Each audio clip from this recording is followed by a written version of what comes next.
Welcome to the Big Dawg Crypto Podcast. This is your number one crypto podcast to hear directly from the movers and shakers, innovators, and disruptors in the cryptocurrency industry. Follow on Twitter for updates and to communicate directly at Woof Big Dawg.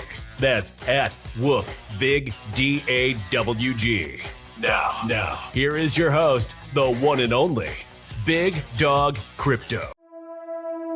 Digital Bits is a protocol layer blockchain focused on supporting consumer digital assets. This is inclusive of assets such as loyalty and reward points, branded NFTs, fan tokens, and notably branded stablecoins. Find Digital Bits on Twitter at DigitalBitsORG. Digital Bits, making the future happen today. And welcome to the newest episode of the Big Dawg Crypto Podcast. I am your host, Big Dawg Crypto, and we have Mark Anstead of Numio. Mark, how are you doing? I'm doing good. It's another busy, exciting day, and happy to be here. Hopefully, I can help educate some of your listeners about some of the stuff that we're building, and maybe teach them something new that they didn't know before. Well, let me ask you this. So you've been in the space a while. And I always like, to ask, do you remember the first time that you heard, I'm talking like the first time you ever heard about cryptocurrency? First time that I heard about cryptocurrency was when I was a senior in high school. That was actually the first time that I purchased Bitcoin. I had absolutely no clue what the heck it was. Not a clue. Ironically, all of the Bitcoin that I owned, which at that time was like 2 or 3 Bitcoin, I was like, I don't know, $300 or $400 a piece at the time. And I ended up selling it a year later when I was a freshman in college, because I was like, I don't really know what this stuff is. I want to go have fun. That was like my beer money in my head. I was like, I want to go have a good time. I'm a freshman in college, and really found myself down into the rabbit hole about 2 years later. In early, I guess, late 2016, I started reading about it. In 2017, I just really jumped into the rabbit hole and kind of haven't popped my head back out. I've been deep into the rabbit hole since then. I was gonna say, that seems to go like it. I think, most people, and it's fair to say, once they get into it, it's hard to kind of take yourself away from it, because it's nonstop.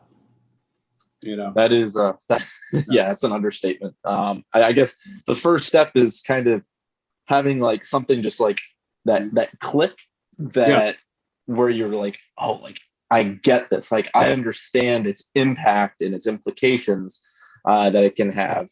And I don't know, I just fell in love with it, got really passionate about it, and just jumped into it, wanted to get involved. I guess here I am now. Well, so let's talk about where you are now. So, one of the things about the space, and I always try and kind of look and analyze what's going on and pay attention. And, and I know there's just so much going on. But Numio has definitely stuck out, because you're seeing more and more information about you. I'm hearing more and more people saying things about you. You've done some videos, which have been great. Tell me, what, because one of the things is, I always say content providers and people that are building in the space, like that's what matters. Like if you're not building now, you're wasting your time. So you are building with Numio. How do you describe it? What's the best way to share what it is? Sure. Our goal with Numio is to give you more control over your identity and your money. We were the first team that launched a mobile application that natively supports ZK rollups. You're probably thinking, what is this like magical term that you just said? So ZK rollup stands for a zero knowledge rollup, which is a scaling solution for Ethereum. It's a layer 2 scaling solution. So it allows Ethereum to scale over 2,000 transactions per second. Gas costs are 100 times less. All transactions are instant. It's pretty freaking awesome. And so we have been very focused around how we're able to scale Ethereum. And one of our long-term theses that we have since our team has started development a couple of years ago is this concept around self-sovereign identity. And this is how we're looking to give people more control over their digital identity. And actually, for those of you who are listening, one of the reasons why Numio is actually working together with SecurePad, as well as another project known as Phoenix DAO, one of our other partners, and how we are enabling you to do pseudo-anonymous verification of your identity within the app. I should point out, because everyone always asks, it is not required to do KYC to use the app. It is a fully non-custodial wallet, so we don't custody any money. We don't need any of your information. So when you're using the app, you don't actually have to use it. If you want to go and use the app, stay pseudo-anonymous or just anonymous, you can do so. But if you want those types of functionalities so you can get access to things like what SecurePad is doing, those are functionalities that we have built in there that you're able to tap into. And it's extremely powerful because we are doing this where we're not actually storing any of this data or information. It's all pseudo-anonymous. We want you to be in control, both for your identity and with your money. I mean, that's fantastic. I mean, that's one of the things you're seeing in the space more and more as it grows, is when you get to the identity issue, right? The whole thing about your data. I mean, there's no doubt, and just technology in general. So I think bringing that into the space, I mean, that's fantastic. I would ask you this though: when did you get the idea to go ahead and do this? I mean, we've been building around, I guess, focusing around how we can improve the user experience for years, and focused around self-sovereign identity for a while. So for example, a couple of years ago, we were one of the first teams that built a product on Ethereum enabling for gasless transactions between on-chain identities. At the time, everyone thought this product that we were working on was just like voodoo magic, because you're sending transactions on Ethereum and you didn't hold ETH in your wallet. And everyone was like, what's going on here? Like, this is magic. Like, what are you doing? And now it's like it's a common thing enabling for this type of technology. It's known as a meta transaction. And that allows you to essentially abstract the need for Ethereum for different types of transactions. And as a part of that, obviously, we were interacting with on-chain identities, because we know that the identity layer is a pretty important piece of infrastructure for the future of Web3. And there are different facets of digital identity, which is a really cool concept. There's both on-chain information that you can have around your identity, as well as off-chain information that you can essentially connect to your on-chain identity. And our goal is to essentially be that bridge, providing both. And as a part of that, we also want to provide the best, essentially, user experience within a wallet application. So that's, I guess, the journey from how this concept originated to where we have evolved to where we're at now. It's been a couple of year process, but like a 2 or 3 year process, I guess, to get to where we're at now. But it's definitely been a whirlwind of like a wild journey, goose chase, whatever you want to call it. Figuring out how to get to this point. And I guess that's a very similar dilemma and encounter that a lot of early stage teams, founders, and projects face, because it's building early stage companies is stressful, as you can probably be aware. Sure. Yeah. Well, and I want to say real quick, because one thing, and I always do this on Twitter. I mean, I'm blunt as can be. I try and tell it to the point. So first off, if I could share, I think I was going to try and meet up. Was down in Miami and all that, and try and meet up. And didn't get a chance to. But this is not a paid thing. Like I wanted you to come on the podcast. And I told you that. I said I want you to come on the podcast and talk about it. So I just wanted full disclosure. This is not. I am on SecurePad. Obviously, I like the project a lot. It's got a big place in my heart. But I just, I wanted to go ahead and highlight. And I'll say on the podcast, we're trying to have different people from all over the industry. And this is the first time having somebody other than in the beginning where I've had somebody with a blockchain, with Al Bergio, but this is the first time having somebody with an actual product. So I wanted to share as we go forward, that's my goal, is to highlight things in the space. And I just, what y'all are doing, I just thought has been, fantastic. So it's just, I think it's cool. I think it's needed. And I think it's just going to get bigger. There's no doubt about that. Yeah, no, definitely. I mean, I hope so, especially considering we're helping to build it and I guess bring it into reality. We want to take this stuff to the next million people and essentially scale from there. So we got a lot of work to do to get to that point, though. So we have one of our letters from the audience. Chicago writes in, okay, and he says, "Dear Numio." Now, so he asked something because I said, let me talk to Mark. What's a good question to ask him? And he said, when he looks at your competitors now, and particularly in the future, how are you going to differentiate yourself, right? Going forward from people that maybe get in the space and try and do something similar or an offshoot, how do you feel that you're going to stand apart? Sure. This is actually a very similar question to some of the things that we had, like with our investors when we were going through our raise a few months ago.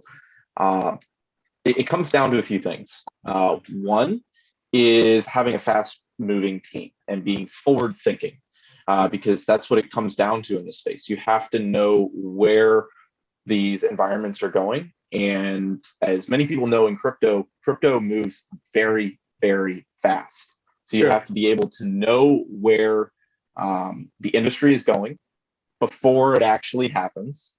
And you have to know and be able to pivot very quickly when environments change.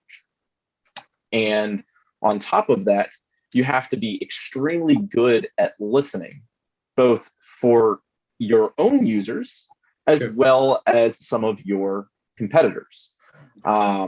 Because listening to hearing what they're saying, and let's say someone goes and is complaining about a certain type of functionality, and you say, "Oh, these are users that are looking for this type of feature."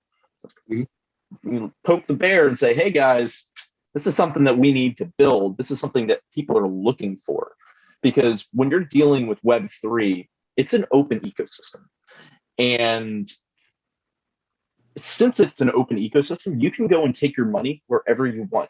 Like for our application, you can go and import your wallet, whether it's like from MetaMask or pretty much literally any Web3 wallet, you can go and import that into your Numio account because it's an open ecosystem. And why would someone want to do that? Because we're trying to provide, or looking to provide, and providing the best user experience. Right. Now, if we're not doing that, I'm not going to say go and take your money and take your users elsewhere.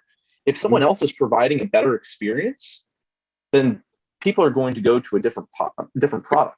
But we are one of the fastest moving teams. We're one of the most forward thinking teams, and that is why people have downloaded our app, used our app, and are really excited about what we're building, because we are building for the future. And we know where the entire Ethereum ecosystem is headed.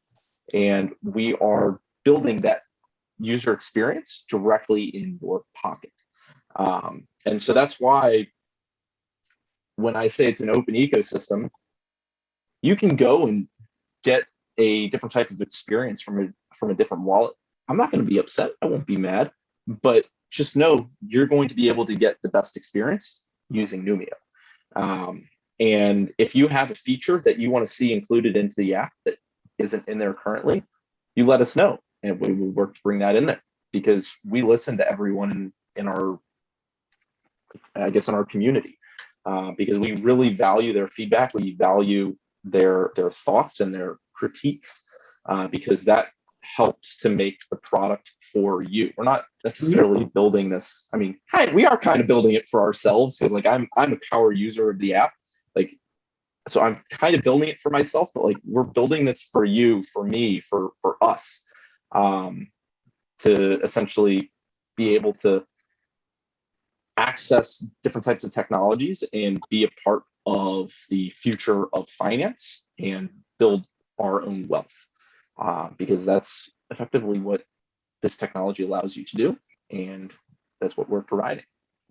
Yeah, but you said it. I mean, you really said the main thing right there from that, of all that you said. The key thing that I hone in on, and I say this all the time: listen to your community, right? If you say clients, community, I mean, the fact is, when somebody, and I don't care if it's an altcoin, if it's an app, right? Whatever it may be. When people come and they decide to put some money, or they decide to do a download, they give their time to it, right? That is your community, and so. You see projects in this space that don't pay attention to their community. I think they do it at their own peril. As you said, fast moving space. Look, crypto only changes on days that end in Y, right? I mean, it's like, I haven't heard that one before. I like it. Like you shut your phone off for 2 days, and then next thing you know, there's an NFT that went for $7 trillion of a head of lettuce. You're like, wait, what? I thought we were on Lambos. So it just changes. So yeah, I think listening to community, and I think in general, whatever you're building in this space, if you ignore your client base, you ignore your community. You know what I mean? Like, you're doing it at your own peril. It's ridiculous. And some teams do. It's like, don't do that. Yeah. And I'm not going to point anyone out, but I know there are a good amount of teams that don't, and I think it is going to potentially be their downfall, not focusing on their community and community growth, because like that is literally the bread and butter of what makes all of these ecosystems so powerful and so exciting, is community involvement and making everything community driven. Sure. I mean, your community, it can make you or break you. You know what I mean? And that's fair to say. But I think, you realize this. I like to believe I realize this. And you don't need to name. I mean, look, I can name it. I'm not going. I mean, we've seen the teams that just don't get it, and they ignore them. And I'm like, what are you doing? Like, especially in this age, like Twitter and Telegram, people want answers 24/7, and you better give them answers 24/7, or they're going to go somewhere else to get the wrong answers from someone else. You know what I mean? So it's like, man, you got to communicate. It's wild. Yeah, that's an understatement. Yeah. So let me ask you this. So kind of switching a little bit, just in general markets. I love to ask people this, and look, and I know the guess is as good as anybody. Bitcoin this fall, do you want to get a range of what you think it's going to wind up at? Oh gosh. So I don't know. I guess as a little background before I answer this, I started up a TikTok channel, and I do a lot of content creation there, and I try to avoid all speculation around pricing. I am the type of person where I just DCA. I have no clue where the hell price is going to be going. I never do. Like, I'm not a trader. I'm awful at trading. So I'm the type of person where I'm just going to keep accumulating, just nonstop. I'm just going to keep buying and buying and buying. DCA, especially for idiots. Like I consider myself an idiot when it comes to trading. I know what you mean, though. Yeah, it's well, look, it's fair to say. Let me say this. It's when you look at people that trade and people that DCA over the course of time. Look, let's call it like it is. A lot of people, not all, but have done much better DCAing than trading. And you probably, like me, some great traders, some not so great traders, but people get on a roll and they're like, they risk it all. It's challenging. The thing is, there's so much of the space going on, and there's so many things people want to trade. If you could trade, you're good at it, go for it. I find, like you said, a lot of people, it's best just to DCA, especially too, I think, when you're building stuff. And I've noticed this, like, the more, when I'm involved in projects and I'm getting involved in stuff, I don't have the time to look at the charts and stuff, because you're working on, you know what I mean? Like, because if you're going to trade actively, you better have the time to do it. You know what I mean? Like, I'm going to trade for 5 minutes, just leave it there. Like, good luck. You can't do that. Yeah. And I don't know, I guess I'll say a little bit of a joke in terms of my expertise when it comes to trading. My go-to strategy is buy high, sell low all the time, every day. So no, don't do that. Don't do that. That is not good. That is how you lose money. Well, I mean, it happens. So speaking of that, I did this question ahead of time, but when you look at the wildest things you've seen in the space, is there any, like, and I just say this as, I just say, like, the wildest story, or one of the more, I would say, surprising things, but you know what I mean? Like, and I'm kind of maybe putting you on a spot here, but there's been, you can go back, I've been in the space, 4+ years. You look back, there's just so many things that have happened. There's so many, like, they made a movie about this, right? Like, you'd have like 37 movies, but is there like one thing that sticks out? Like, when you look back, like, I can't believe this happened in crypto. Well, I'm going to bring up a story that I was reading about like 2 days ago. And it's about like this whole NFT explosion that we're going through right now. And one of the projects that has absolutely exploded in price is called Ether Rocks. They're selling for like $500,000, $1 million, and they're literally just pixels of a rock. But people are buying them because they're seen as like historical artworks or pieces of art. And there's a lot of controversy that there is another project that launched a day before them of like pixel rocks or something. I don't remember what it was specifically, but they launched one day prior. But there was an issue with the contract, so they had to like update the contract like a day or two later. So there's a lot of controversy going back and forth as to like which one was first, because in a lot of people's eyes that historical value, or I guess having one being older brings more historical value, saying that it was like first, which I thought was like very interesting, because there were people who were getting like really, really heated about it. Possibly because they have money on the line, but I mean, that kind of money. I want an actual dinosaur egg for that kind of money. Like, I better have an actual dinosaur egg. You know what I mean? 50 million on a rock or whatever it is. Yeah, they should be heated. That's ridiculous. Yeah. So the NFT space obviously is growing. Like anything, it's got a little bit of hype, but it has a lot of things, for artists, for tracking, for just the benefits that blockchain brings. Do you see what NFTs obviously are really taking off right now? Do you see them, let's say, peaking and coming down into the year, and then next year a bear market for them? Or would you even want to guess that NFTs in general, maybe the best parts of them are still going to just kind of take off and go? I mean, what are your thoughts on that? I think that some aspects of the NFT market are in a bubble. Most of them are in a bubble. But we are seeing a lot of very cool initiatives coming out of a lot of these NFT projects. We're seeing NFT DAOs where they're turning into investment DAOs. And like, that's pretty cool. So people who are owning these NFTs are actually participating in DAOs and voting on how their treasury is allocating money. And whether it's like buying their own projects NFTs, or like sweeping the floors of those NFTs, buying NFTs from other projects, and essentially creating their own treasury, and growing their own ecosystem, and focused around, I guess, different types of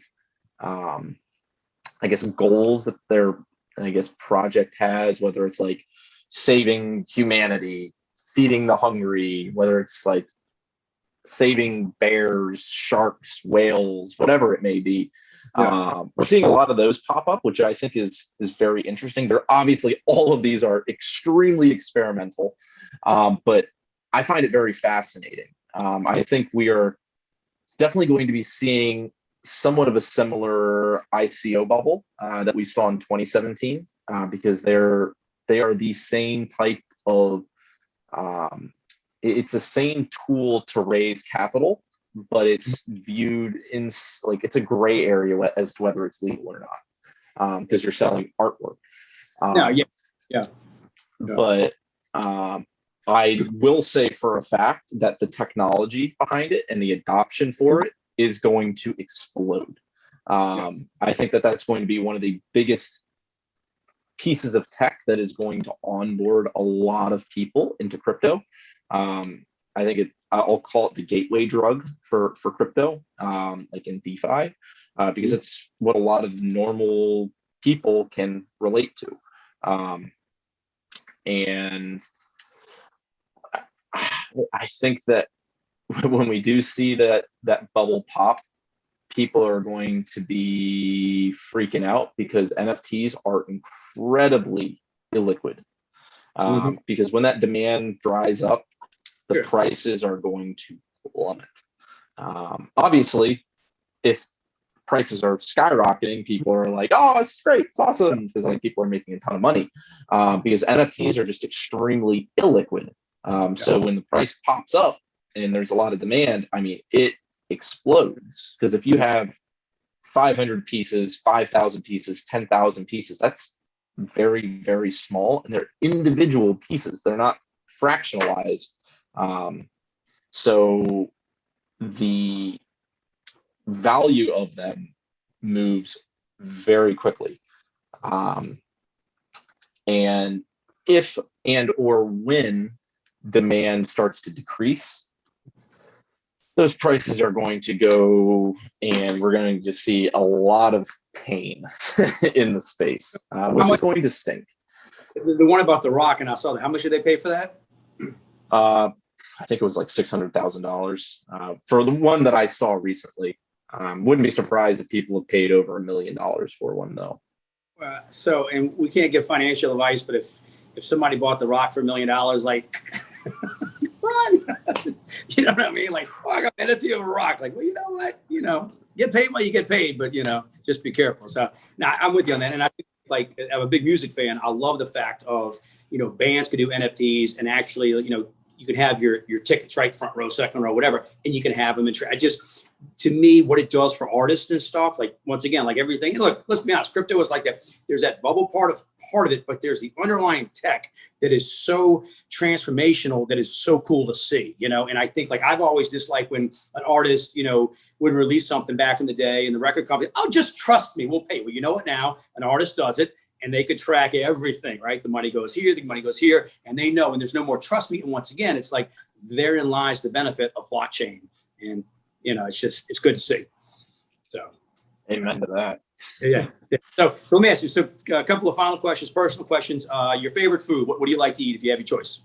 Oh, God. I just got back from Italy, and I would kill to have a pizza from Napoli again. That was so good. Those are yummy. So I'm gonna go with a basic answer and say pizza. Fair, that's fair. And then fair. I'll put a number 2 as I love my tacos. I'm a big taco guy. So that's my number 1 and number 2. All right. And as far as countries, if you had to say there's a country, 1 or 2 you want to go to, what's on your list of top 2 places to go, or top place to go? So I'm originally from Germany. Like, my family originates from Germany. I've never been there. We were supposed to go last year during COVID, but obviously that didn't happen. So that's a place that I would love to go and essentially see, like, where all my ancestors are from. And obviously I will dabble and test some of the German beers, make sure that they're okay. Yeah, for sure. I love my German beers. And I also want to go back to Japan. I was there for DevCon, and that was one of the most incredible food countries that I've ever been to. It blew my mind. It was unbelievable. Every single meal that I had, every dish was just fantastic. So I would love to go back there at some point soon. I've heard good things about both. I mean, I've been to Germany, but Oktoberfest, I just missed it, and Japan's always been on the list. So both of those, very cool. Well, brother, I appreciate it. I always want to let people know where to find you on Twitter. What's the best way to communicate? Is it Twitter or whatnot? And what's your best way to find you? Sure. I'm pretty active on crypto Twitter. Feel free to follow me. My handle is at the Shark7. So it's the_Shark_7. As you can probably guess, my nickname is the Shark. So feel free to go and check me out there. Or you can find me on Telegram. My handle on Telegram is Anstead M. A little bit more basic, but you can go and check me out there. And if you want to go and follow what some of the things that we're doing over at Numio, we're very active on Twitter, and I create content for Numio on TikTok. You can find both of those accounts are Get Numio, so GETNUMIO, both on Twitter and TikTok. We also have accounts on LinkedIn, Facebook. We have a channel on Telegram. And in the future, we will be creating a Discord for our community. But for now, those are some of the places that you can find us. Sounds good. You have a lot of places to contact you, and that's what we need to do nowadays is be accessible. So awesome, bro. Look, I appreciate you taking the time. It means a lot. Thank you for coming on. I appreciate it. Right on. Enjoy. Thank you. All right, brother. Well, look, this has been the latest episode of the Big Dawg Crypto Podcast. I'm your host, Big Dawg Crypto, and we appreciate you. Thanks, Mark. Cheers. You've been listening to the Big Dawg Crypto Podcast. Follow on Twitter at WoofBigDawg. Woof, Big DAWG. And run faster than the competition. Woof, woof.